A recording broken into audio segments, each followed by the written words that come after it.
now the father of modern genetics, and he is also on the path to sainthood. Catholic physician and scientist Venerable Dr. Jerome Lejeune was the first to pinpoint the cause of Down syndrome.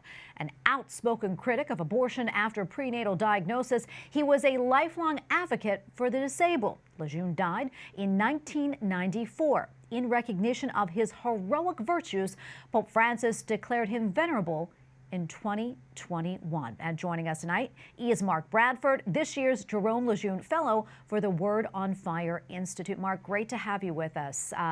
Back in 1969, Dr. Lejeune was on stage accepting one of the many awards that he received in his life, and he had a somewhat shocking message for the audience. Talk to me about what he said and what the ramifications were at the time. Sure. It was the William Allen Memorial Award, and it was the highest award a geneticist could receive. So it was in recognition of his discovery of the genetic cause of Down syndrome and what that launched in his career.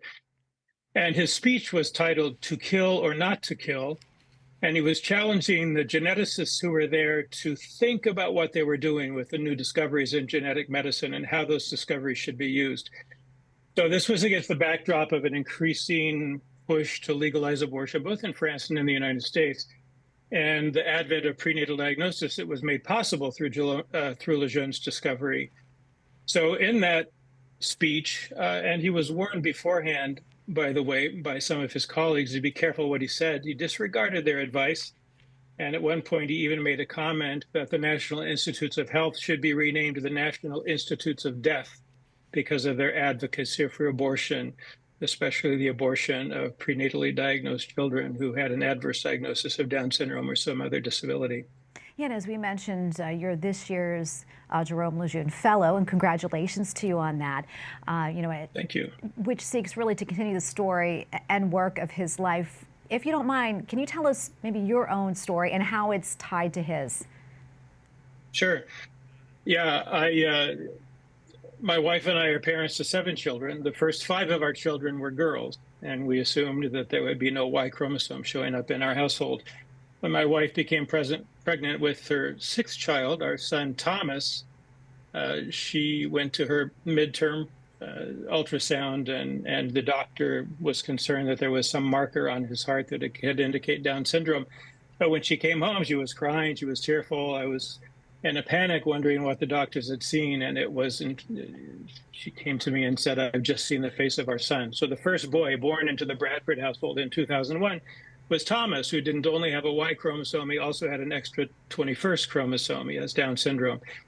So that was my interest in Dr. Jerome Lejeune's work when I first met the director of the foundation in Paris, probably in 2011, who had come to the United States to consider whether or not they should open a foundation here in the U.S. Well, I helped them with that process, and they decided to do that. And I was the first president, or the founding president, of the Jerome Lejeune Foundation in the United States. Oh, that is wonderful. And we were showing pictures of you and Thomas together. He is beautiful and such a gift that he is. Can you talk a little bit about that? I know you have probably heard this story, may be familiar about it, of a Democratic official out of Massachusetts. His name is Michael Hugo. And he made some comments saying that he feared that disabled children place an undue burden on local taxpayers if their parents don't abort them. What would you say to him if you had the chance? And he did kind of backtrack and say those were poorly drafted comments, but they're still out there. Yeah, he backtracked after the backlash. And some have questioned the sincerity of that. He spoke from his heart, we can presume, and he was concerned about what the implications, the financial implications on the school districts and others might be if a pregnancy center misdiagnosed or missed a diagnosis, a prenatal diagnosis, or markers for some sort of disability. Yeah, I would only say listen to the backlash against your comments. You know, I think there's something to learn from this experience, and that is from the response of the many families that came forward furious with Mr. Hugo's comments. You know, abortion after prenatal diagnosis is an ongoing problem. And as prenatal diagnosis becomes more sophisticated, a more serious problem. And if families who receive an adverse prenatal diagnosis could only see the response of families who have children with disabilities. So the very thought that someone would suggest that they be aborted so that they could save taxpayers money, Mr. Hugo needs to take a look at that. People who receive an adverse prenatal diagnosis should learn from that parents who have these children truly love them and value them. And the thought that they might have been aborted is horrifying to them.